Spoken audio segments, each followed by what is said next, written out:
Damas y caballeros, muy buenas noches.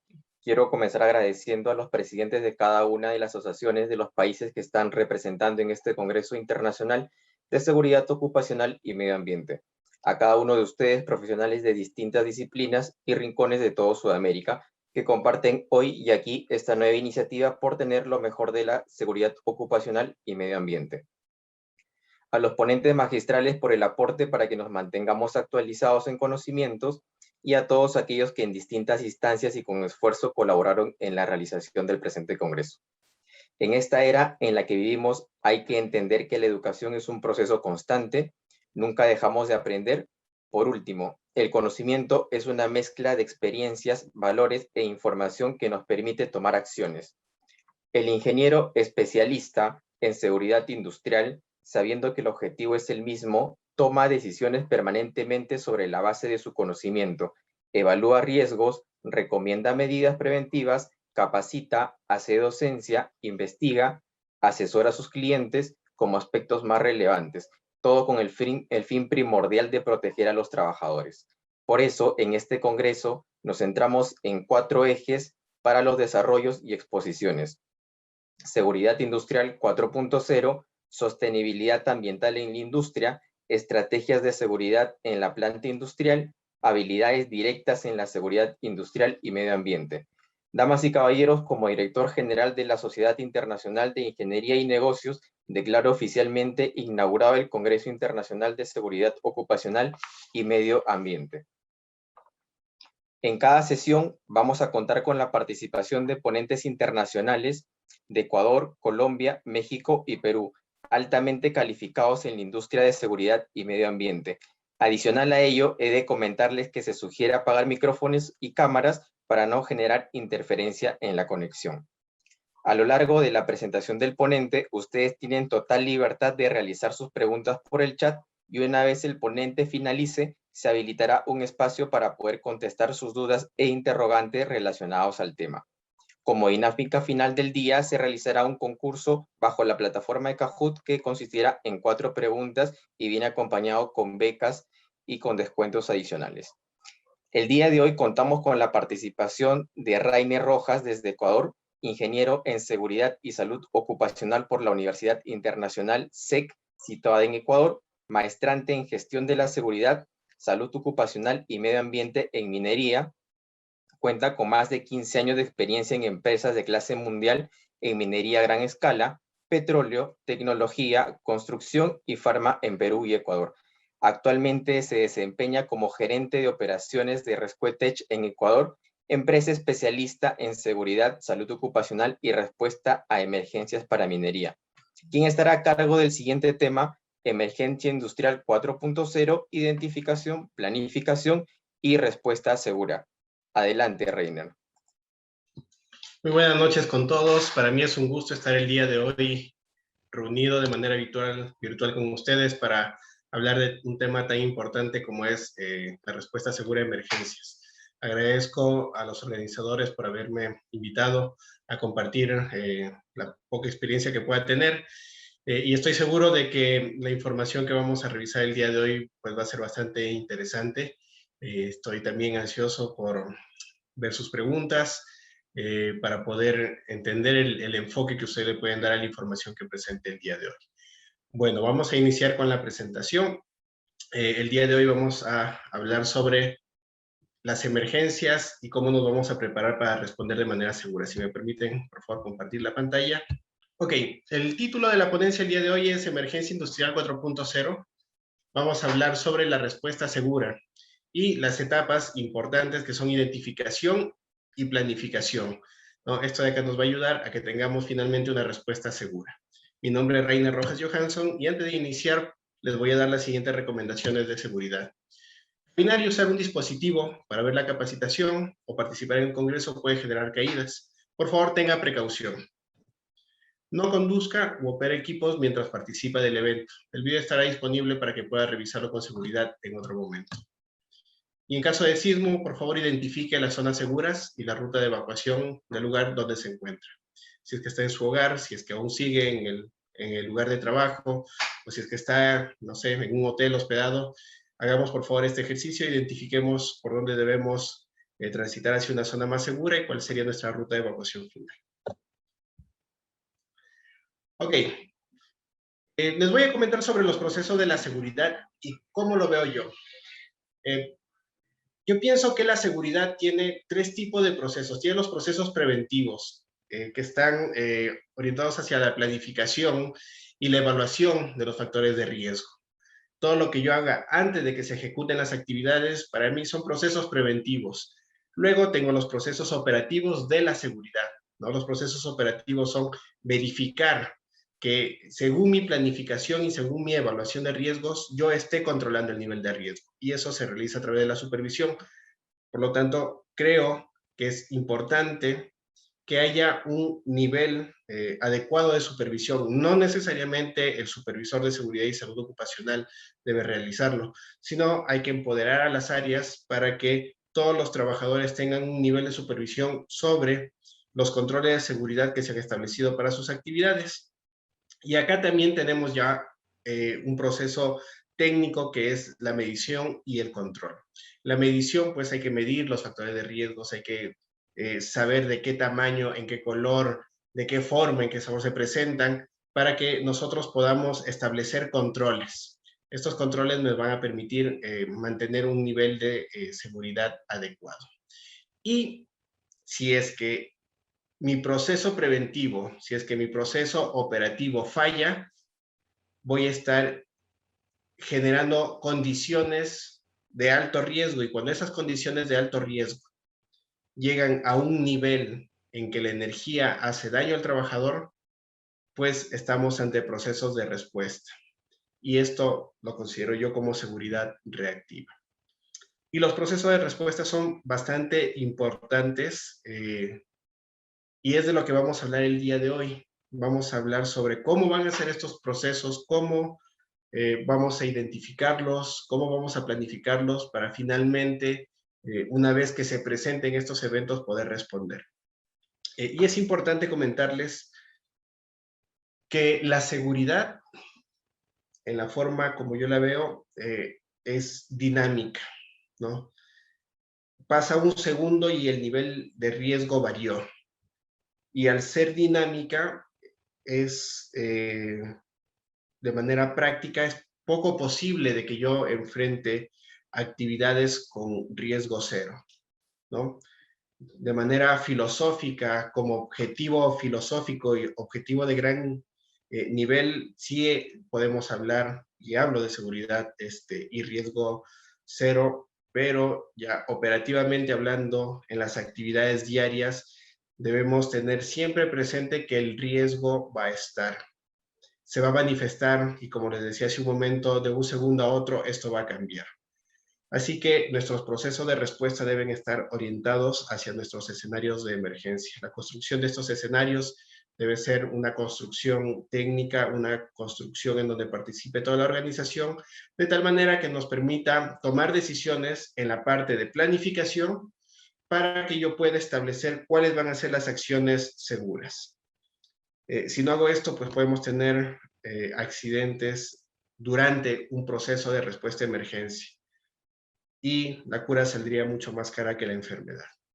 La seguridad de los miembros de los equipos de respuesta que responden a incidentes o emergencias es fundamental porque estamos hablando de un nivel de riesgo alto. Ya lo vamos a ver más adelante en detalle. Bueno, vamos a revisar un poco qué es lo que dice la norma ISO 45001 y la importancia que le da, ¿no? esta nueva norma con estos criterios organizados de una manera bastante interesante. Ya le da, ya muestra la importancia de gestionar las emergencias, la importancia para cumplir los objetivos de seguridad. Siempre vamos a tener las probabilidades de que se pueda manifestar un evento no deseado. Y para esos eventos no deseados yo tengo que prepararme. ¿Qué es lo que me dice ISO 45000 en el apartado 45001 en el apartado 8.2? Que la preparación y la respuesta a emergencias se debe realizar primero identificando los peligros, ya no de las actividades normales, sino identificar los peligros de las actividades de emergencia. Una vez que yo establezco, por ejemplo, si tengo una actividad de almacenamiento de productos químicos y el producto químico se derrama en una zona de almacenamiento, ya estoy en un escenario de emergencia y debo responder a ese escenario de emergencia. Por lo tanto, en esa actividad, en ese proceso de respuesta a emergencia, yo debo identificar los peligros, evalúo los riesgos y finalmente la norma me pide que debo realizar una evaluación de la eficacia de estos procesos, ¿no? Entonces, para cualquier actividad de responder a una emergencia, debemos siempre definir nuestros procesos, aplicar nuestra identificación de peligros, evaluación de riesgo y establecer nuestros controles.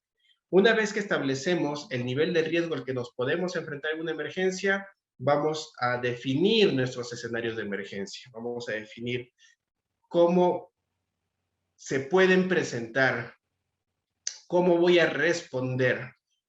Y eso de ahí me va a dar un resultado como evaluación de riesgos durante la respuesta. Es decir, si en el ejemplo anterior que les ponía, un derrame de un producto químico tóxico en una zona de almacenamiento, sería mi escenario de emergencia, ¿cómo o a qué nivel de riesgo yo voy a estar expuesto? ¿No? Tendré el equipo de protección adecuado, ¿no? El equipo de protección respiratoria, el equipo de protección para la piel, tendré los equipos adecuados para controlar esa emergencia, ¿no? De eso vamos a hablar entonces el día de hoy. Recordemos algunos puntos también sobre ISO 45000 en el apartado 8.2, ¿no? Nos dice que la respuesta debe ser planificada. Para esto se debe generar programas de formación para responder a nuestros escenarios de emergencia. Debemos luego hacer pruebas y ejercicios, ¿no? Una prueba es porque vamos a evaluar las actividades que desarrollamos y el ejercicio es simplemente que lo vamos a ejecutar. La evaluación del desempeño para saber si finalmente lo que he planificado y la ejecución de lo que he planificado satisface los objetivos que yo me he planteado, llegan al objetivo. Y finalmente, pues debemos comunicar e informar a todas las partes involucradas, a las partes que necesitan esta información sobre los deberes y responsabilidades. No todas las partes interesadas en un proceso de emergencia, ya no estamos hablando de un proceso de la operación normal, sino en un proceso de emergencia. Bien, vamos a revisar rápidamente estos términos, ¿no? Que es un accidente de trabajo. No he traído términos normativos, ¿no? Cada país de los colegas que nos acompañan el día de hoy, pues tiene términos específicos, normativos, ¿no? Si vamos a la OIT también hay términos específicos, hay definiciones específicas, pero les traje esta definición de Holnagel. Dice, un accidente de trabajo es un evento o suceso breve, repentino e inesperado que genera un resultado no deseado. Y este resultado sea como resultado directo o indirecto de la actividad humana o de origen natural. Esto es Holnagel 2004. Vamos a desarrollar un poco más este concepto de accidente de trabajo, ¿no? Es un evento no deseado, pero lo importante es que debe ser esperado. Nadie está queriendo de que en su empresa haya un accidente. Nadie lo está esperando, nadie quiere que pase eso, pero las ganas de que no pase o el interés por el que no pase no debe cegarnos y no ver, ¿no? Este escenario de que en algún momento se podría generar. Entonces, un accidente es un evento no deseado, pero debe ser esperado. Y este evento es generado pues, por el desarrollo de la actividad humana o de origen natural. Es necesaria la respuesta planificada y organizada para proteger la vida, el ambiente y la propiedad. Y acá recuerden siempre debemos evaluar nuestros riesgos y establecer los controles para mantener la seguridad de las víctimas y de los rescatistas que responden a una emergencia. A veces escuchamos frases como que no, pero fue una emergencia y se accidentó, ¿no? Él fue a ayudar, pero se metió a ese lugar y ya no salió, ¿no? Ya en lugar de haber un lesionado hubieron dos o incluso fatalidades, ¿no? Entonces debemos siempre buscar mantener la seguridad de las víctimas y de los rescatistas. Vamos a ver esta definición de emergencia de la PNUMA, que nos dice que es un suceso que puede causar, recuerden, estamos en emergencia ya no estamos en accidentes, no, estamos en emergencia. Suceso que puede causar lesiones personales y que podría generar conflictos sociales y daños a la propiedad si no se responde e interviene de forma inmediata. Para responder a una emergencia, pues, la organización, la empresa, deberá tener establecidos los recursos que va a poner en ese momento a disposición para que se responda y se controle esta emergencia. ¿Por qué? Porque hay responsabilidades, ¿no? La primera responsabilidad es sobre la vida de sus trabajadores, la vida de las comunidades que están cercanas, la vida del medio ambiente, toda la parte biótica que está alrededor. Entonces, la organización o la empresa debe responder y para eso debe tener recursos y debe ser de forma inmediata. Si es que se necesita que sea de forma inmediata, pues estamos en un escenario de emergencia. ¿Por qué ocurren las emergencias? Les traje este modelo de causalidad lineal, ¿no? Donde se identifica que si un peligro pasa todas las barreras, en este caso tenemos la primera barrera, la de prevención, luego tenemos la barrera de control, luego tenemos la barrera de mitigación y luego la última barrera, que sería la barrera de emergencia de todos los procesos reactivos, ¿no? De responder a un evento de emergencia, estamos frente a un escenario de emergencias que va a generar o puede generar accidentes mayores. Estos accidentes mayores, pues definidos como fatalidades, lesiones mayores, lesiones que involucren a varias personas, a varios trabajadores, gente de las comunidades, ¿no? Entonces, las emergencias se dan por esto, porque fallaron las barreras de prevención, control, mitigación y nuestros procesos de emergencia. Si nuestros procesos de emergencia no son efectivos, hemos perdido la última oportunidad de controlar accidentes y de no llegar a accidentes mayores. Muy bien, vamos a revisar este video y por favor, con todo lo que hemos conversado, ustedes vayan analizando el entorno, vayan viendo qué es lo que puede pasar. Hay una persona, ustedes ya van a ver, hay una persona que está realizando una actividad. Vean el proceso normal. Va a llegar un momento en que este proceso normal se va a convertir en una emergencia. Y para esta emergencia se deben establecer procesos de respuesta. Entonces vamos a ver el video y luego vamos a comentar sobre el video. Ok, si vemos ahí, hay una persona que está realizando una actividad de trasvase de este producto que está en el segundo nivel. Y había dos personas más acompañadas y llega un momento en que hay una explosión, ¿no? Entonces estamos viendo un escenario de emergencia, que es productos químicos inflamables y han tenido controles para el almacenamiento, pero posiblemente el control para evitar que haya un incendio o una explosión falló. Y luego vemos que los trabajadores inician sus procesos de respuesta a emergencias. Vimos por ahí que salió el humo o el gas de un extintor de CO2, ¿no? Que fue ineficiente. Desafortunadamente, el personal no tenía entrenamiento, no tenía el equipamiento necesario para responder a este evento de emergencia. Y podemos ver que rápidamente las características físico-químicas del producto están generando un evento mayor, ¿no?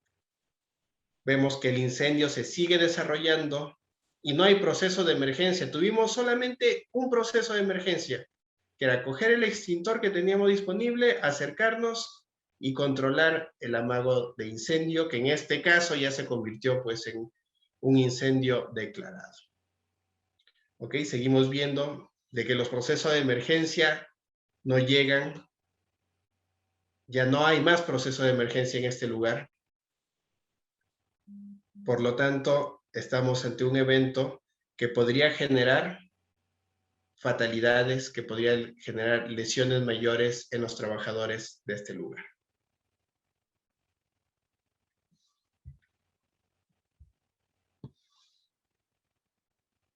Por favor, vayan analizando el video. Y con este video vamos a desarrollar, vamos a hacer algunas preguntas, vamos a desarrollar qué es lo que hubiésemos hecho, ¿no? Y cada uno de ustedes vaya anotando y vaya compartiendo, si desea, vaya compartiendo en el chat, vaya generando las preguntas. ¿Qué pasó? ¿Por qué pasó? ¿Qué hubiesen hecho ustedes? ¿Cómo hubiesen planificado una respuesta? ¿Cómo hubiesen ejecutado una respuesta? Muy bien. Ok, vamos a recordar el proceso HIPER, ¿no? El proceso de identificación de peligros, evaluación de riesgos y establecer nuestros controles. Y tenemos acá un flujograma donde debemos iniciar estableciendo los procesos de la organización. ¿Cuáles son aquellos procesos que vamos a medir, ¿no? Lo ideal es medir todos, pero la recomendación es, debemos iniciar por los procesos core del negocio, si es que no se ha realizado. Los procesos duros del negocio, aquellos procesos que generan mayor valor, los ponemos como prioritarios, y eso no significa que los demás procesos no los tengamos que evaluar todo, es decir, todo debe tener un mapa de procesos. Una vez que establecemos los procesos de la organización, vamos a realizar nuestro proceso de identificación de peligros. ¿Qué peligros están presentes, no? Cada vez que hablamos de un peligro, siempre les recomiendo que asocien con un tipo de energía, ¿no? Energía cinética, energía eléctrica, energía química. Una vez en un curso alguien levantó la mano y me dijo, Rainer, y para los peligros psicosociales, y otro compañero levanta la mano y le responde, pues ahí está la mala energía de las personas, le dijo, ¿no? O sea, entonces fue bastante anecdótico, pero debemos tratar de identificar todos los peligros como tipos de energía. Una vez que identificamos los peligros, pues vamos a evaluar los riesgos, ¿no? Vamos a evaluar estos riesgos, podemos hacer evaluaciones cualitativas, ¿no? ¿Qué me parece a mí como evaluador o al equipo evaluador sobre el nivel de riesgo? Y para esto podemos utilizar metodologías. La más común es probabilidad por consecuencia. Y si se acepta el riesgo, entendemos de que el proceso se puede realizar. Entonces estábamos por acá, permítanme.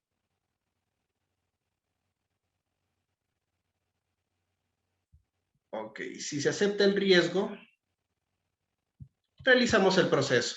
Pero ¿qué pasa si durante la evaluación del riesgo establecemos un nivel de riesgo que no podemos aceptar como organización? Si no se acepta, pues debo ejecutar o aplicar un control. Si este control es adecuado, me va a disminuir el nivel de riesgo hasta un nivel aceptable. Evalúo y si es que el nivel de riesgo es aceptable, pues ejecuto el proceso. Y si no, nuevamente reviso mi control y regreso. ¿Ok? Entonces, es importante nosotros, como especialistas en seguridad y salud ocupacional, establezcamos el nivel de riesgo aceptable. ¿Cuál es este nivel de riesgo que la organización debe definir, debe establecer? ¿Por qué es importante? Porque la organización va a decir, hasta este nivel de riesgo yo puedo operar. Si es que eso no está claro, en algún momento, pues llegaremos a realizar actividades con un mayor nivel de riesgo, o también puede pasar lo contrario, que voy a bajar el nivel de riesgo tanto, que la optimización del presupuesto en seguridad y salud ocupacional no va a ser el adecuado, ¿no? Recuerden que cada vez que yo bajo el riesgo, estoy invirtiendo recursos para disminuir el riesgo. Y como los recursos son limitados, no puedo hacer uso de de recursos financieros o de equipos de trabajo para disminuir un nivel de riesgo, tal vez a un nivel de riesgo muy bajo. Entonces, es importante establecer el nivel de riesgo aceptable. Y lo que normalmente hacemos es, con esta matriz que pongo como ejemplo, en este caso esta probabilidad por impacto, probabilidad por consecuencia, para los efectos la metodología es la misma. La probabilidad, pues ahí la tenemos cualitativa y cuantitativa, ¿no? A través de números podemos hacer el cruce con el impacto o la consecuencia y establecer nuestro nivel de riesgo.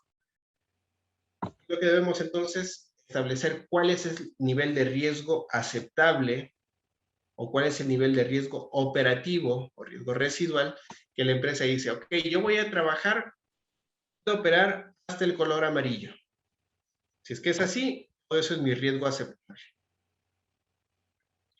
Y todo lo que esté en rojo no es aceptable, es decir, la organización no acepta el riesgo. Si es que la organización establece un control y baja este nivel de riesgo a un nivel de riesgo aceptable, una emergencia se generará porque el control que puso no fue efectivo. Y si el control falla, se genera un escenario de emergencia. Entonces, desde acá la matriz ya nos está mostrando que en nuestra evaluación inicial, todo lo que esté sobre el nivel de riesgo aceptable va a ser un escenario de emergencia. Entonces está mucho más fácil poder identificar estos escenarios. ¿Ok? Y para establecer un poco mejor el nivel de riesgo, debemos partir de que el riesgo es relativo, ¿no? Y para esto vamos a ver el siguiente ejemplo. La actividad productiva, perdón, tendrá riesgos inherentes, ¿no? Ninguna actividad deja de tener riesgos. Y el nivel de riesgos puede tener diferentes valoraciones. ¿Y esto en función de qué? De el especialista que hace la evaluación, el equipo que hace la evaluación y de los procesos, el know-how, la forma como hace la empresa el proceso, la tecnología con la que desarrolla el proceso. Entonces, vamos a ver dos ejemplos. La empresa A hace limpiezas, es la actividad limpieza de vidrios en fachadas. Esto es en un edificio. Y para esto, la empresa A utiliza una plataforma elevadora móvil de personas, ¿no? Y realizando esta actividad con este equipo, ellos han determinado que su nivel de riesgo es un nivel de riesgo medio. Pero el dueño de la instalación les dice, yo no puedo tener un equipo afuera de mi instalación, afuera del edificio, porque no tengo el espacio, porque tengo pendientes pronunciadas y no lo puedo realizar. Yo necesito que ustedes lo hagan en suspensión, es decir, que pongan cuerdas y las personas que hacen la limpieza desciendan y hagan estos trabajos de suspensión limpiando las fachadas de vidrio. Esta empresa, el equipo de trabajo hace la medición del riesgo y como no tiene la experiencia, la pericia, no tiene los equipos tampoco, ellos determinan que el nivel de riesgo de realizar esta actividad es extremo. Pues si es que nosotros contratamos a una empresa, a la empresa B, que es especialista en trabajos verticales y de suspensión, ellos van a determinar si es que lo hicieran con estas plataformas elevadas que no las conocen, no tienen entrenamiento, no tienen la experiencia, la pericia, si lo hacen con estas plataformas elevadas, estos MANLIF, el nivel de riesgo es alto. Así que para ellos, la mejor forma de operar es realizarlo en suspensión, porque son especialistas en esta actividad. Entonces, estamos viendo que el nivel de riesgo se determina por las características de la organización, por los procesos como esta organización o los procesos que esta organización desarrolla y la tecnología para desarrollar estos procesos. Ahí está incluida el know-how. ¿Ok? Entonces, recordemos, la valoración de riesgos siempre va a tener diferentes niveles, ¿no? En función de las características de cada empresa. Y acá vamos a hablar sobre el análisis dinámico del riesgo durante emergencias. Recuerden que al inicio yo les dije, ¿no? El riesgo es dinámico, el riesgo puede cambiar de un segundo a otro segundo. Entonces, vamos a cruzar el tiempo y el nivel de riesgo. Vamos a ver qué es lo que pasa con el nivel de riesgo a medida que avance el tiempo de un proceso cualquiera. Este es el nivel de proceso cualquiera que tiene diferentes niveles de riesgo. Lo que nosotros debemos hacer inicialmente es establecer nuestro riesgo aceptable, que ya lo vimos hace un momento, ¿no? ¿Hasta qué nivel de riesgo la empresa está dispuesta a operar? Y ese nivel de riesgo aceptable, tenemos diversas fuentes que lo determinan, ¿no? Digamos que una fuente son los requisitos legales. Estos requisitos legales, pues hay que cumplirlos sí o sí. Y otra fuente, pues son los requisitos de la organización. Tal vez la organización tenga requisitos más exigentes respecto a seguridad. Y su nivel de riesgo aceptable será más bajo. Pero bueno, hemos definido este nivel de riesgo. Entonces, cuando una actividad se empieza a desarrollar, la primera forma de bajar el riesgo es establecer el IPER. En este punto, nosotros establecemos el IPER y decimos, hasta este nivel de riesgo pueden operar. Y lo que pasa normalmente es que después de un proceso de evaluación de riesgos, como esto necesita que los equipos trabajen, son más conscientes de sus procesos y el riesgo asociado a sus procesos, por lo tanto, va a caer el nivel de riesgo, ¿no? Ese es un objetivo del IPER, ¿no? Controlar los riesgos. Entonces, estamos bien. Y en este tiempo, a medida que avance el tiempo, vamos a ver de que disminuye el nivel de riesgo. Los trabajadores realizan sus actividades de manera más segura, pero llega un momento en que ya nos acostumbramos o hay deficiencia en la supervisión, deficiencia en los procesos, cambian los procesos y el nivel de riesgo empieza a subir, ¿no? Tal vez un trabajador dice, no pasa nada. Yo subo y no necesito arnés porque solamente subo y bajo y no lo puedo hacer rápido, ¿no? En ese momento pasamos nuestro nivel de riesgo aceptable por una decisión del trabajador y estamos sobre niveles de riesgo mayores. ¿Ok? Y así se va moviendo de manera dinámica el nivel de riesgo. Entonces, todo lo que está hacia abajo es el nivel de riesgo aceptable. Y todo lo que está arriba es el nivel de riesgo no aceptable. ¿Qué es lo que pasa cuando yo me acostumbré a trabajar de esa manera que un día hago lo que tengo que hacer de manera segura y otro día me olvido? Estoy trabajando así, un día hago, el otro día no hago, y llega un momento en que no pasa nada, no pasa nada, no pasa nada, y de un momento a otro suceden los accidentes como el video que vimos. Y se da el evento. Vean acá que el nivel de riesgo es alto. Estamos a este nivel de riesgo más o menos. Cuando se da el evento, no es el mayor nivel de riesgo que se puede dar en ese momento. ¿Saben cuál es el mayor nivel de riesgo? Este pico de acá. Y toda esta zona de este incremento de riesgo se eleva exponencialmente. ¿Por qué?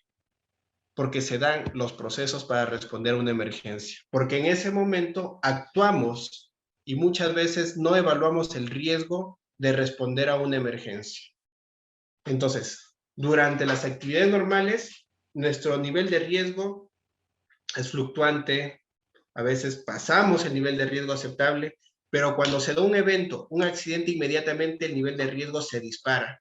Si yo cojo un extintor y voy a controlar un conato, un amago de incendio, el nivel de riesgo es alto porque estoy frente a una actividad con un riesgo que o no fue valorado o fue valorado y sabemos que es alto, pero me voy a enfrentar, voy a realizar una actividad ante ese nivel de riesgo. Y ahí es el desafío de la planificación para la respuesta segura. Entonces, en un momento de emergencia, lo que va a suceder siempre en cualquier industria, en cualquier empresa, es que nuestro nivel de riesgo aceptable se va a trasladar. Vamos a asumir mayor nivel de riesgo. La organización va a decir, consciente o inconscientemente, voy a realizar actividades a un nivel de riesgo mayor, a un nivel de riesgo mayor que en las operaciones. ¿Ok? Entonces, en estos puntos que estoy viendo acá, marcado como la preparación, es importante en el inicial, en el hiper, que establezcamos nuestros escenarios de emergencia. ¿Para qué? Para que una vez que se dé el evento, yo pueda establecer mi nivel de riesgo en emergencias para poder responder de manera segura. Ninguna persona entraría a una habitación quemándose en un trabajo normal sin un equipo de protección adecuado. Sin embargo, en una emergencia lo debemos realizar. ¿Ok? Entonces, la preparación para una emergencia está determinada también por nuestro proceso hiper. Y eso nos va a asegurar de que una vez que se dé la emergencia a ese nivel de riesgo en emergencias, respondamos de manera segura. Y para que nosotros podamos controlar el nivel de riesgo, vamos a requerir en la planificación definir el entrenamiento, definir el equipamiento y planificar las simulaciones. Todo esto va a asegurar el éxito de que nuestra respuesta tenga un nivel de riesgo controlado. ¿Ok? Y una vez que llegamos a responder, una vez que llegamos en este tiempo a responder, nuestros procesos de emergencia, nuestros procesos de respuesta a emergencia deben estar orientados ¿a qué? A controlar el riesgo, entender cómo se manifiesta el riesgo, los niveles de riesgo, para que en este punto de inflexión tomamos una decisión. Acá vamos a tomar las decisiones y las decisiones deben estar orientadas a disminuir el nivel de riesgo para las operaciones, para las víctimas, para los miembros de respuesta a emergencias, de tal manera que lleguemos nuevamente a un nivel de riesgo aceptable o por debajo del nivel de riesgo aceptable. Cuando hay un evento de gran magnitud, lo que se hace en algunas industrias es hacer una parada de procesos. Y en esta parada de procesos se hace un análisis y se comenta qué pasó y por qué pasó, o posiblemente se tenga que hacer una parada de procesos por temas legales, entonces el nivel de riesgo disminuye, ¿no? Lo ideal es que este tiempo de la respuesta a emergencias sea el menor,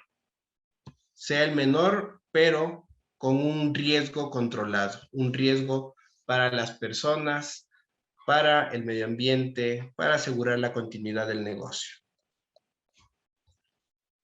Muy bien. Ok. Revisemos qué es lo que nos dice ISO 11320. Nos dice que el proceso de respuesta a emergencias es la ejecución de acciones para mitigar consecuencias. Y estas consecuencias son a la salud y la seguridad humana, a la calidad de vida, a la propiedad y al medio ambiente durante una emergencia. ¿Ok? Entonces, son todos los procesos para controlar la emergencia. Nuevamente, venimos a la parte de acá. Desde que se da una emergencia hasta que llego a un nivel de riesgo aceptable y mis operaciones pueden desarrollarse nuevamente, este es un proceso de respuesta a emergencias que debe ser planificado cuando levanto mi hiper o hago mi evaluación de riesgos. Okay. Listo, ¿cuáles son mis accidentes mayores? Pues vamos a hacerlo rápidamente. Primero, hago mi mapeo de procesos, establezco el nivel de riesgo aceptable ¿no? Este nivel de riesgo aceptable, ¿no? Una forma rápida y fácil es establecerlo en 3 niveles, nivel 1, 2 y 3. El nivel 1 es un nivel bajo, un nivel que el trabajador del área puede responder y controlar. El nivel 2 es el que requiere la activación de otras áreas, otros recursos, las brigadas de emergencia. Y el nivel 3 es aquel que ya escapa a la capacidad de respuesta de la organización. Ese es el nivel 3, ¿no? Ya no puedo hacerlo yo como organización, necesito ayuda externa. Ahí estamos hablando de emergencias nivel 3. Y acá tengo que hacer una evaluación de riesgos a la seguridad y a la salud laboral, ¿no? Y acá puedo unir a diferentes sistemas, ¿no? Puedo unir al sistema de medio ambiente, ¿no? ¿Cuáles serían mis riesgos, mis impactos ambientales de una emergencia? Puedo establecer también a mi sistema de control energético o de eficiencia energética para establecer cuánta energía o pierdo o voy a utilizar, ¿no? En una emergencia es bastante interesante analizarla desde diferentes puntos. Y una vez que yo hago esto, puedo establecer mis niveles de respuesta. ¿Hasta qué nivel de respuesta voy a entrenar a los trabajadores del área, a el equipo de respuesta o las brigadas de emergencia? ¿Y cómo voy a hacer ese nexo, esa conexión, esa comunicación directa con las organizaciones de apoyo que están fuera de mi organización, pero que en algún momento las deba de llamar? Todo esto me va a permitir identificar mis escenarios de emergencia. ¿Qué es lo que tengo que hacer? ¿Cómo lo voy a hacer? ¿Con qué lo voy a hacer? Vamos a ver un escenario de emergencia, un ejercicio bastante interesante y rápido sobre la identificación de un escenario de emergencia durante el transporte de materiales peligrosos. Si alguien me puede indicar, ¿no? Por favor escríbalo en el chat, qué tipo de producto es el que se está transportando, ¿no? Ahí tenemos la información, ahí nos indica el tipo de producto que se está transportando, qué características tiene. Ok, muy bien. Y tenemos que establecer nuestros escenarios de emergencia. Por ejemplo, un escenario de emergencia podría ser impactos con o por vehículos. Puede ser un escenario de emergencia, derrame o fuga. Puede ser un escenario de emergencia, lesiones por contacto directo con esta sustancia o por inhalación. O puede ser un escenario de emergencia, un incendio del vehículo, ¿no? Entonces, para las personas que conocen el sistema DOT, podemos revisar que tiene un sistema o tiene una clasificación 8, estamos hablando de corrosivos, con un número UN 1824. Y esto es soda cáustica. El número de las Naciones Unidas 1824. ¿Ok? Y para la soda cáustica tenemos límites que son los que tenemos que analizar para dar una respuesta. Tenemos un límite, el TBAA, recuerden este límite de exposición para 8 horas de trabajo en un día o 40 horas a la semana, nos dice que yo puedo trabajar expuesto máximo a 2 miligramos por metro cúbico sin la necesidad de utilizar protección respiratoria. 8 horas al día o 40 horas a la semana.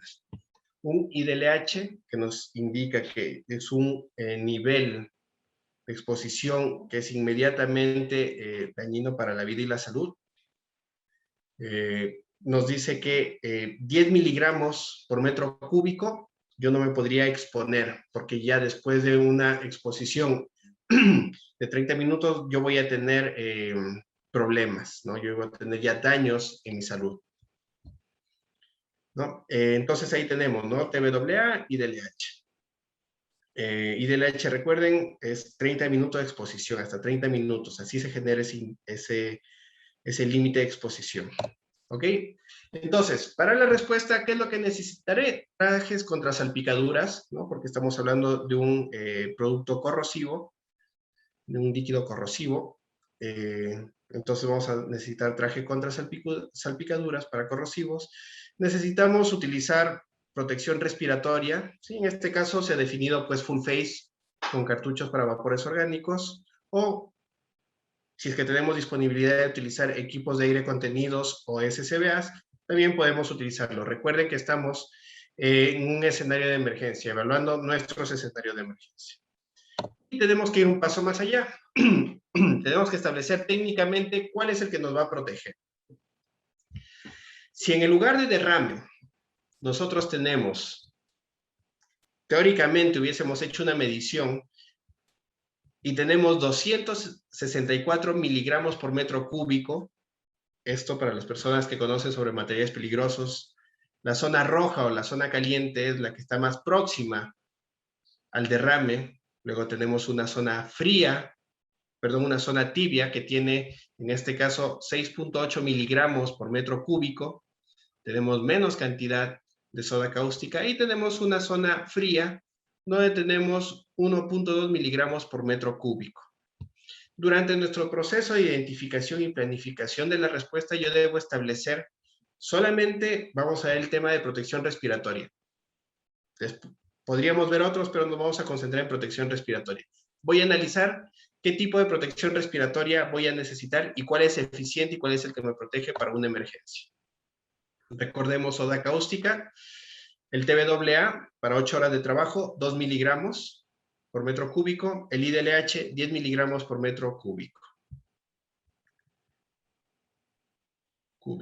Ok. Listo. Para determinar si es segura la respuesta, debemos establecer nuestros niveles probables de exposición. Y estos niveles probables de exposición los debemos ajustar con un factor de protección asignado. Y para esto podemos revisar ANSI Z88.2, ¿no? Tiene estos valores.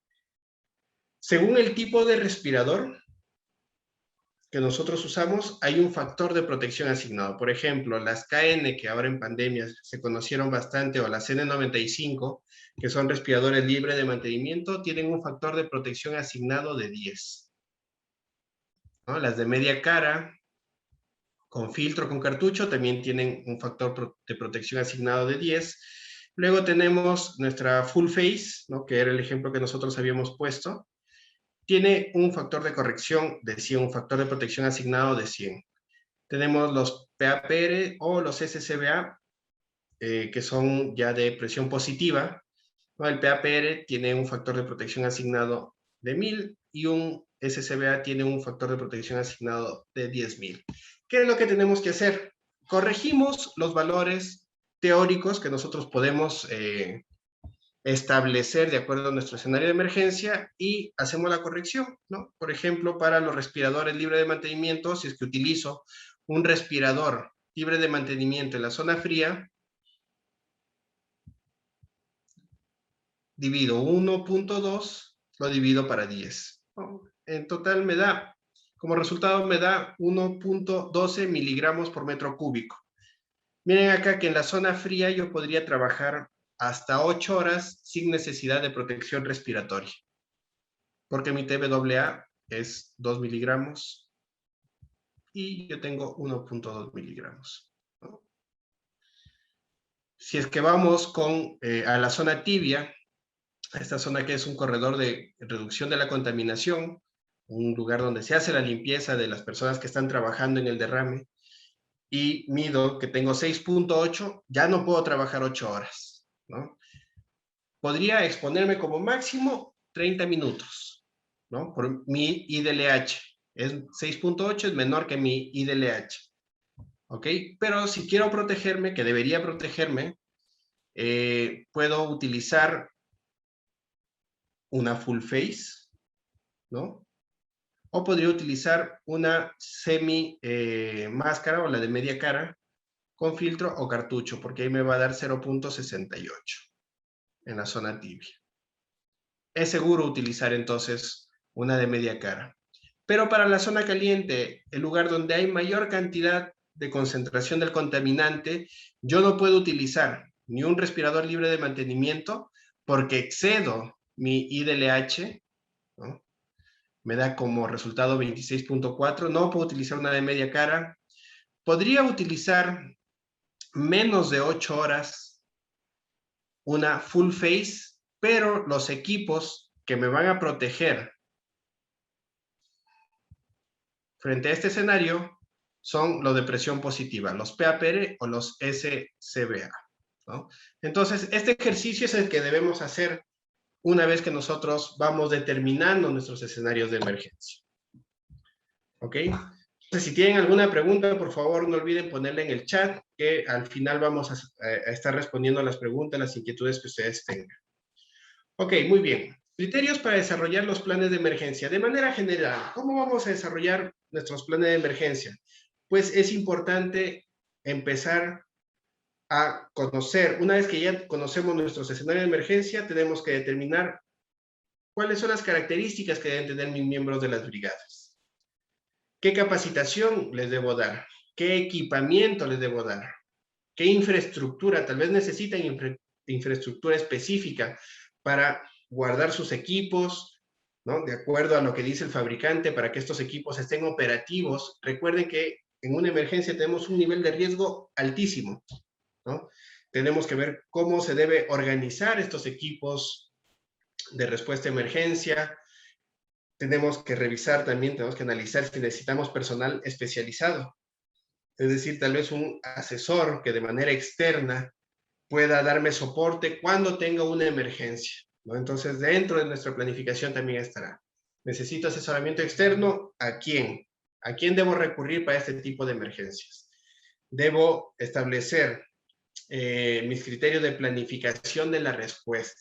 ¿Cómo yo voy a llevar el proceso de planificar una respuesta, de identificar los escenarios, evaluar la compra de los equipos, evaluar el tipo de entrenamiento, toda esa planificación de la respuesta la tengo que hacer. Los procedimientos de emergencia, importante que no confundamos con los procedimientos de rescate. Los procedimientos de emergencia son para disminuir las consecuencias que puede tener este evento. Pero si es que ya tenemos una lesión personal, si ya tenemos una persona involucrada en esta zona de alto riesgo, lo que tenemos que hacer es implementar procedimientos de rescate, porque debemos tener un plan de cómo sacar a personas lesionadas de ambientes con alto peligro. Y si es que no tenemos la capacidad, pues debemos implementar control de ingeniería para evitar una vez más que llegue a suscitarse este escenario de emergencia. Entonces, ustedes están viendo ahí los criterios para desarrollar los planes de emergencia, que espero que sus organizaciones puedan servirles para que tengan una orientación o definir un camino que si tienen o trabajan con productos de alto riesgo, pues tengan una respuesta efectiva y sobre todo segura para los miembros de los equipos de respuesta.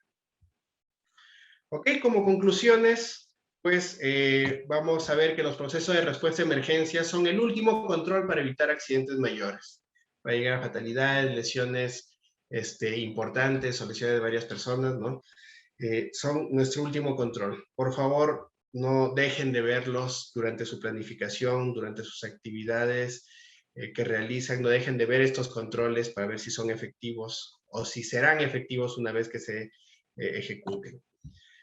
Luego, realizar el proceso HIPER es fundamental para establecer el nivel de respuesta que la organización puede realizar. Recuerden, el HIPER me va a decir cuáles son todos estos niveles de riesgo no aceptables, y ahí yo tengo mis escenarios de emergencia. Y el nivel de riesgo aceptable durante emergencias no es el mismo que el nivel de riesgo de operaciones en condiciones normales, ¿no? Ya lo vimos. Frente a una emergencia, la organización va a aceptar trabajar a un mayor nivel de riesgo. ¿Para qué? Para que se pueda controlar esa emergencia, no lleguemos a accidentes mayores y podamos disminuir el tiempo de la interrupción de las operaciones y salvaguardar la vida de las personas y el medio ambiente, la propiedad. Responder a una emergencia de manera segura permite evaluar diferentes sistemas. Por la experiencia, creo que gestionar una emergencia es una oportunidad para ver si en realidad los sistemas de gestión integrados están bien integrados. Es una gran oportunidad que tenemos. En una emergencia los sistemas de gestión integrados nos van a dar un soporte muy importante, y si es que tenemos oportunidad de mejora en una emergencia, es el mejor momento de identificarlas. Ahí podemos ver calidad, seguridad y salud del trabajo, medio ambiente, energía, y bueno, yo creo que la mayor cantidad de sistemas que ustedes establezcan, pues en una emergencia tienen la prueba, ¿no? La prueba de oro para ver si están funcionando o no están funcionando.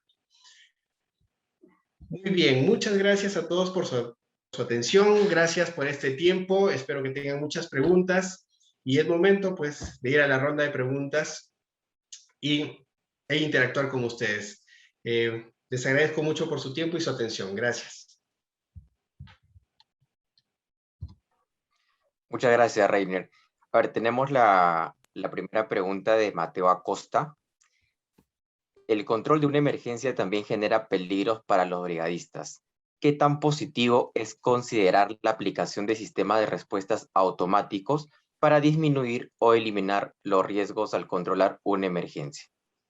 ¿Y cuáles son sus limitaciones? Sí, a ver, es bueno, ¿no? O sea, ya sabemos que en nuestra pirámide de controles, de la jerarquía de controles, pues la ingeniería tiene un mayor nivel de eficiencia, y si automatizamos, pues estamos implementando un control de ingeniería, y también estamos eliminando la exposición de las personas, ¿no?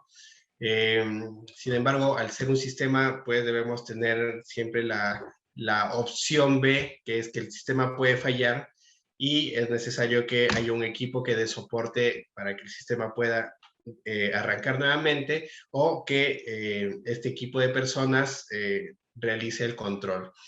Las limitaciones que yo veo, bueno, hay algunas ahí. Puedo ver el tema, por ejemplo, de asignación de recursos, ¿no? Los sistemas para controlar emergencias necesitan pues un presupuesto adecuado. Si no es adecuado y nos vamos por las opciones que no son seguras, posiblemente ese sistema en una emergencia no funcione, ¿no? Por ejemplo, los sistemas contra incendios. Si yo pongo una bomba que no es listada para extinción de incendios, es posible que esta bomba en un evento real no me funcione, ¿no? Ahí creo que esa es una de las grandes limitaciones. La otra limitación que yo veo es el tema de la preparación, ¿no? Una vez que nosotros tenemos sistemas automatizados, le damos la responsabilidad al sistema automatizado, ¿no?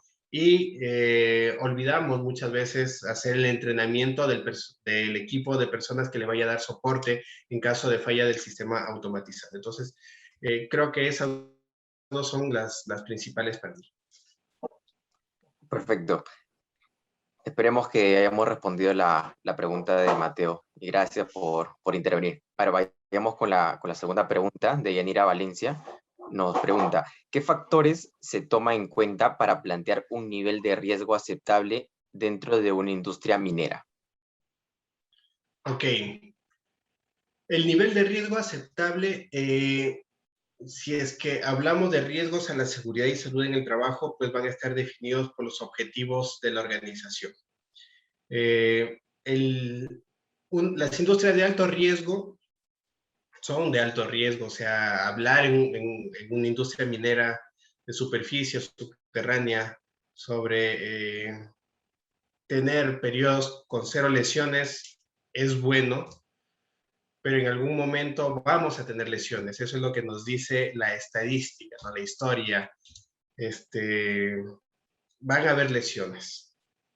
¿Qué factores se deben establecer? La empresa primero debe tener claro cuáles son sus objetivos organizacionales en seguridad y salud en el trabajo. Por ejemplo, una empresa, y aunque suene crudo decirlo, debemos ser realistas, ¿no? Una empresa puede decir, yo no estoy dispuesto a aceptar fatalidades. No creo que ninguna empresa está dispuesta a aceptar fatalidades en sus operaciones.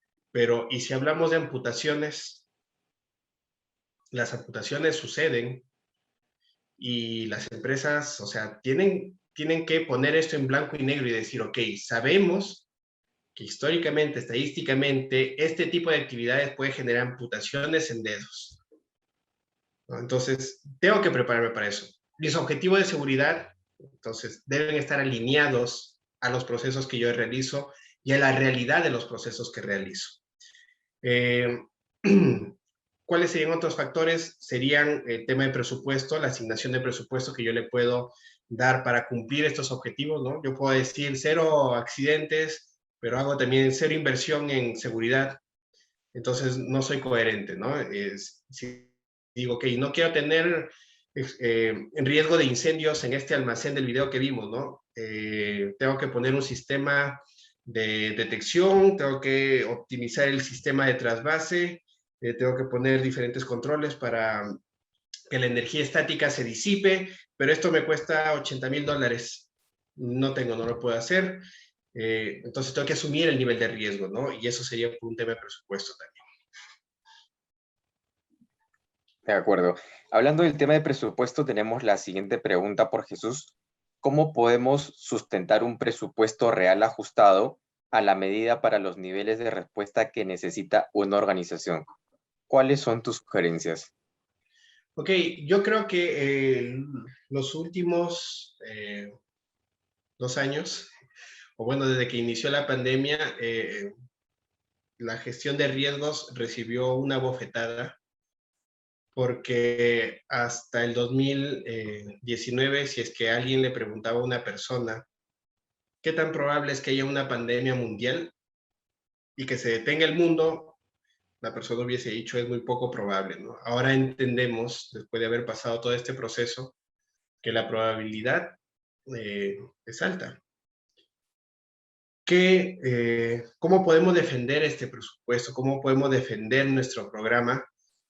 Tenemos que hacer investigación en nuestros procesos, ¿no? Tenemos que ver cómo está la información, si es que nosotros manejamos información, si manejamos data de nuestros accidentes, vamos a poder predecir algunas variables, ¿no? Y entre ellas podemos predecir el costo. Si no tenemos que recurrir a la industria, ¿no? A otros países, a otras realidades, a otras organizaciones que puedan compartir, ¿no? Hay países que por un tema mandatorio obligan de que las industrias reporten esto y que sea de acceso público. Entonces nos toca ir a buscar esa fuente de información y hacer el análisis. Desafortunadamente, todavía no tenemos como sistema de respuesta a emergencia de manera global esa data trabajada para que podamos tomar decisiones en función al costo de inversión y al retorno después de una emergencia. Es difícil encontrar esa información, pero es una necesidad que creo que todos acá la identificamos. De acuerdo. Tenemos la siguiente pregunta por José Jiménez. ¿Qué es el IPER y cuál sería la funcionalidad que presenta en el día a día dentro de una organización? El IPER es una metodología de identificación de peligros, evaluación de riesgos y establecimiento de controles, ¿no? Esto viene de la metodología HARC, con H-A-R-C. Es una metodología como cualquier otra metodología de evaluación de riesgo, ¿no? Tenemos metodologías NTP 330, tenemos la colombiana, la GTC 45, tenemos metodologías específicas para evaluación de riesgos mecánicos, tenemos para evaluación de riesgos químicos, ¿no? La metodología IPER es una metodología que te permite, en función, si es una metodología cualitativa, pues en función de la experiencia, la formación del evaluador o del equipo evaluador, te permite llegar a una estimación de riesgo subjetivo para que empieces a tomar decisiones, ¿no? Y de aquellos niveles de riesgo alto, puedas hacer un control rápido. Si es que ya tienes riesgos específicos que necesitas medir, pues puedes ir a estas metodologías específicas y ajustar la consecuencia, ¿no? Porque la probabilidad sí es matemáticamente, sí debe ser construida por la empresa y conforme vaya pasando el tiempo vamos a tener mayor data que alimente una mejor predicción. Entonces, en este caso, muchas de las metodologías son cualitativas, cuasi cuantitativas y hay algunas que son cuantitativas cuando ya ponemos probabilidad y consecuencia en números. Perfecto. Tenemos la siguiente pregunta por Bessie de la Cruz. ¿Cada cuánto tiempo sería lo prudente o recomendable realizar una capacitación a los colaboradores acerca de los posibles riesgos en sus puestos de trabajo? Ok, capacitación a los colaboradores para los riesgos en su puesto de trabajo. A ver, debemos tener de manera general un panorama de manera general. Al inicio, o sea, cuando ingresa el trabajador, debemos tener una capacitación para el trabajador sobre los riesgos laborales a los que se va a enfrentar o en los que podría estar involucrado, ¿no? Por ejemplo, si tengo un personal administrativo en una planta de, no sé, una planta que trabaje con calderos y puede haber una explosión, el personal administrativo deberá recibir información sobre sus riesgos laborales de su puesto, pero también sobre los riesgos en los que podría estar involucrado. Luego de eso, debe ser periódico, por lo menos una vez al año, pero ahí está la importancia del monitoreo, la supervisión, ¿no? Saber si es que el nivel de riesgo se está controlando. Entonces, el especialista en seguridad debe ser ese facilitador para que las personas puedan traducir sus procesos a niveles de riesgo. ¿A qué nivel de riesgo estoy yo decidiendo trabajar? O mis acciones o mis condiciones, ¿a qué nivel de riesgo me enfrentan? Entonces, ahí debemos hacer ese match con los colaboradores para que puedan interpretar adecuadamente su nivel de riesgo. Y si el nivel de riesgo es alto, pues podemos otra capacitación. Después, siempre que haya un incidente con lesión, ¿no? O un incidente con un alto potencial de lesión y se haya hecho la investigación del evento, hay que hacer una capacitación pues que responda a disminuir estas causas del evento. Y también recomiendo cuando haya cambio de tecnología, y tecnología como por ejemplo nueva máquina o cambio de proceso, también hay que hacer una capacitación sobre los riesgos. Tenemos ahí otra consulta por Juan Camilo. ¿Qué consejos nos darías a las personas que estamos empezando en este mundo de la seguridad y salud en el trabajo, dejar a un lado los sentimientos y enfocarnos en esta área tan rica en conocimiento? Es una pregunta bastante interesante. Esto es, esta profesión es una profesión que necesita las dos partes, eh, necesita corazón y necesita cabeza. Necesita corazón porque estamos hablando de personas, ¿no? Nuestro objetivo es proteger personas y la otra parte, el objetivo es hacer que nuestros procesos estén optimizados o generen rentabilidad, si es que hablamos de una empresa. No debemos olvidar la parte humana, ¿no? La parte humana la debemos desarrollar. Debemos ser empáticos, debemos entender al trabajador y sus problemas, las cosas buenas que trae, para entender el nivel de riesgo al que se va exponiendo. Y debemos también ser empáticos con la organización como ente, como ser, como estructura. Debemos entender también los problemas que trae, las formas de hacer su trabajo, los beneficios que trae esta organización y debemos, tanto a los trabajadores como a la empresa, debemos fortalecer esa parte humana, ¿no? Los trabajadores no somos números, no somos robots, tenemos sentimientos, tenemos necesidades, tenemos ilusiones y vamos a tomar decisiones en función a muchas cosas. Las empresas también lo van a hacer como ente, van a tomar decisiones en función de sus objetivos. Entonces, la parte humana debemos cultivarla. Y la otra parte que es bastante importante también, que deben ir a la mano, es la parte técnica, la parte de investigación, de desarrollo del conocimiento en función a la industria en la que estemos trabajando, la debemos hacer, o sea, debemos investigar, conocer a fondo los procesos, ir al detalle, volvernos especialistas en gestionar el riesgo de esa industria en la que vamos a realizar nuestra actividad profesional. Entonces, ir desarrollando la parte del cerebro es importante también. Ahí tenemos más preguntas. La siguiente pregunta es por Luis Novoa. ¿Cuáles son los aspectos básicos a tomar en cuenta para un correcto almacenaje de químicos inflamables con el objetivo de disminuir el nivel de riesgos de incendio? Ok, bueno, primero que debemos conocer las características del producto. Debemos conocer las características del contenedor. Debemos conocer las características de nuestra instalación. Y conociendo estas características debemos establecer un proceso que sea claro desde que llega al lugar, o sea, desde que yo ya soy responsable, ¿no?, al momento de recepcionarlo, al momento de almacenarlo, al momento de hacer el trasvase y al momento de realizar la disposición final. Y para esto, pues, hay diferentes documentos que podemos revisar. Tenemos algunas normas NFPA que nos hablan específicamente de almacenamiento. Tenemos algunas otras normas que nos hablan sobre el transporte. Tenemos información también en Europa sobre las recomendaciones durante el transporte, durante el almacenamiento, durante el manejo, la disposición final. Pero todas ellas van a apuntar a controlar el riesgo de las características física-químicas del producto. Todas ellas van a ir a eso. Y para eso tenemos nuestros controles que van a ser primero el envase, luego las características de almacenamiento.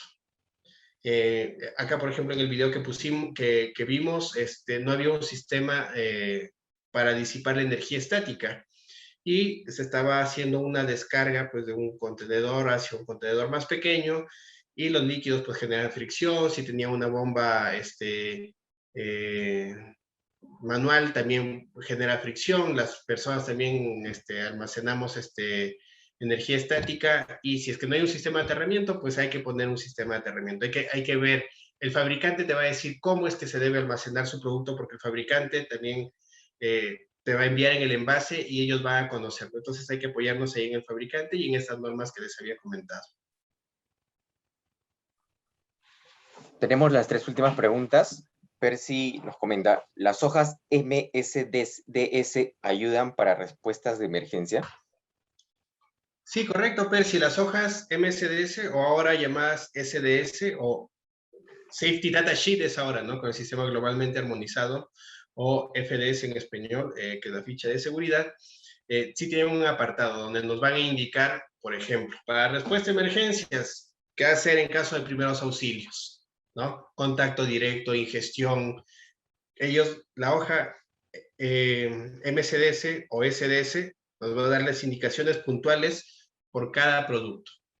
También nos va a indicar cuál es el equipo de protección personal que necesitamos ponernos para responder a un derrame, a una fuga. Nos va a decir, por ejemplo, no sé, equipo de bombero estructural más equipo de aire autocontenido, o utilice guante resistente a ácidos, utilice botas resistente a ácidos, no utilice calzado o elementos con material orgánico, ¿no? Por ejemplo, guantes de cuero, zapatos de cuero.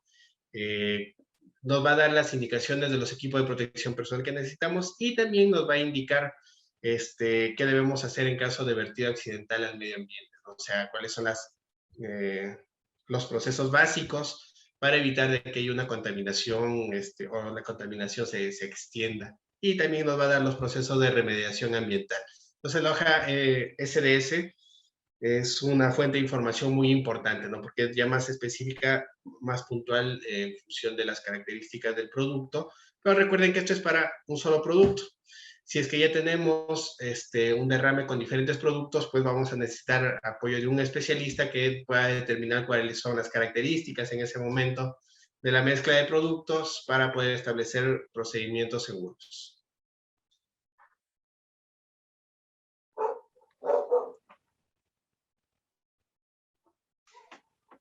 Ahí tenemos la última pregunta. ¿Cada cuánto cree que sea recomendable actualizar los programas y planes de emergencia, además de un cambio en los procesos? Ok. ¿Cuándo debemos actualizar nuestros planes de emergencia? Por lo menos una vez al año. Por lo menos una vez al año. ¿Cuándo más? Después de una emergencia.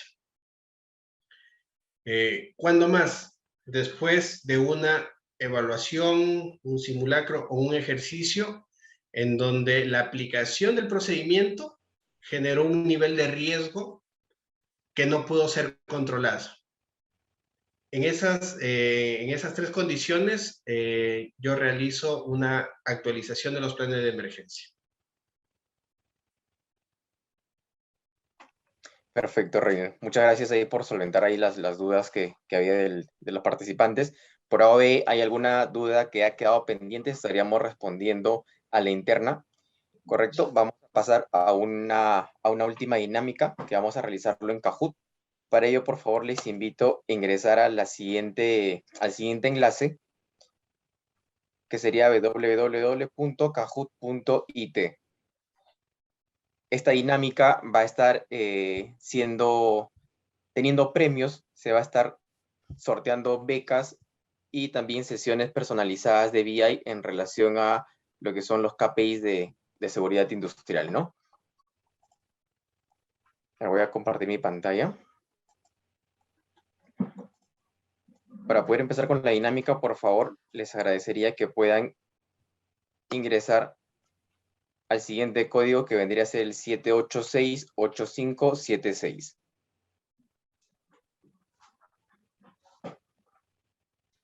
Ya, yo creo que ya podemos comenzar. Ahora vamos a ver si se va conectando Javier. Ok, entonces comenzamos. Hoy estamos en la ponencia del día lunes y comienza en 3, 2, 1. La primera pregunta dice así: ISO 45001 establece que la respuesta a emergencia se debe responder en el momento que suceda y no es necesario la planificación. Planificar para luego responder de manera segura.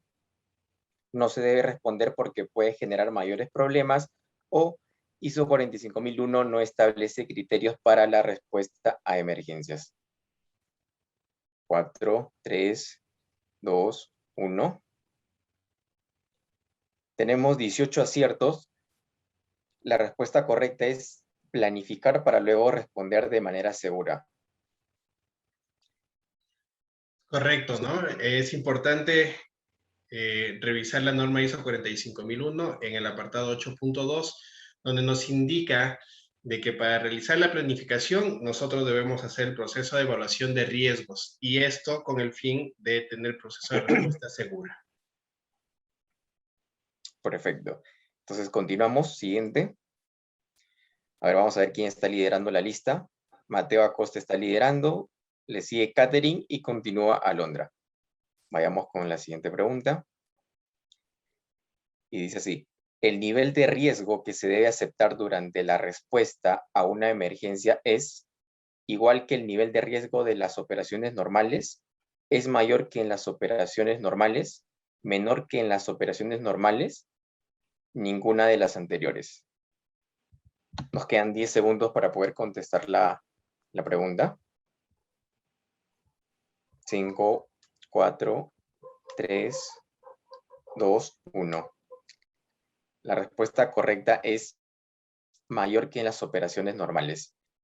Es correcto, mayor que en las operaciones normales. Recuerden que nosotros vamos a tener un nivel de riesgo que a través de nuestra gestión de seguridad y salud ocupacional lo vamos a mantener en ese límite. Pero cuando hay una emergencia, el nivel de riesgo va a crecer. Recuerdan ese crecimiento rápido del nivel de riesgo, por lo tanto nuestro nivel de riesgo aceptable va a aumentar. Entonces, durante una emergencia es mayor que en operaciones normales el nivel de riesgo. Perfecto, a ver, veamos cómo está el ranking. Mateo se mantiene liderando. Continúa Keila y Jean Paul subió al tercer puesto. A ver, continuamos con la siguiente pregunta.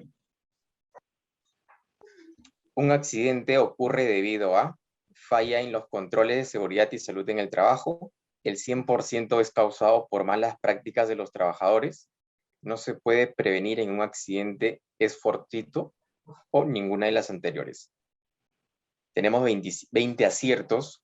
Un accidente ocurre debido a falla en los controles de seguridad y salud en el trabajo. Los accidentes para llegar a este escenario de emergencia que estaba en la parte roja de probabilidad por consecuencia, es decir, nuestro riesgo no aceptable, establecimos primero controles. Y si el control falló, estamos nuevamente en este nivel de riesgo. Y los accidentes en el trabajo deben ser esperados, por lo tanto, no todos los accidentes pues van a ser azares del destino, ¿no? Tal vez podrá haber uno que otro, pandemia mundial, caída de meteorito, pero después nosotros tenemos que hacer una evaluación adecuada de estos escenarios y por lo tanto, una vez más, la falla de un control genera un escenario de emergencia. Perfecto, entonces la respuesta correcta es falla en los controles de seguridad y salud en el trabajo. Veamos cómo se mantiene el ranking. Mateo sigue liderando, continúa Keila y Juliana subió hacia el tercer puesto. Vayamos con la última pregunta. Se entiende por emergencia suceso que puede causar lesión personal, suceso que pueden causar daños a la propiedad, suceso que puede causar daños al medio ambiente o conflictos sociales. Aquí vendría a ser todas las anteriores en la última respuesta. Okay, veamos cómo está el... Tenemos 22 aciertos, se entiende por emergencia todas las anteriores. Vendría a ser sucesos que puede causar lesión personal, que puede causar daños a la propiedad y a su vez también causar daños al medio ambiente o conflictos sociales. Veamos el podio del día de hoy. Tercer puesto tenemos a Keila. Segundo, Juliana. Y primero tenemos a Mateo Acosta. Los tres participantes van a estar siendo contactados a la interna para poder ofrecerle los beneficios que hemos comentado al inicio, que vendría a ser una beca y una sesión personalizada de Power BI con los KPIs de seguridad y salud en el trabajo. Eso sería todo por hoy. Agradecer la ponencia de Reiner y agradecer a cada uno de ustedes por su participación. El día de mañana continuamos con las siguientes ponencias y eso sería todo por mi lado. No sé si Reiner quisieras agregar algo. Sí, solamente agradecerles a todos ustedes por la atención el día de hoy, también a los organizadores de este evento y pues espero que ustedes se mantengan seguros, sus familias y también en las organizaciones donde ustedes se desarrollen se mantengan seguros. Muchas gracias por su atención. Muchas gracias, Reiner. Gracias a todos. Nos encontramos el día de mañana a las 7:30 hora peruana. Gracias.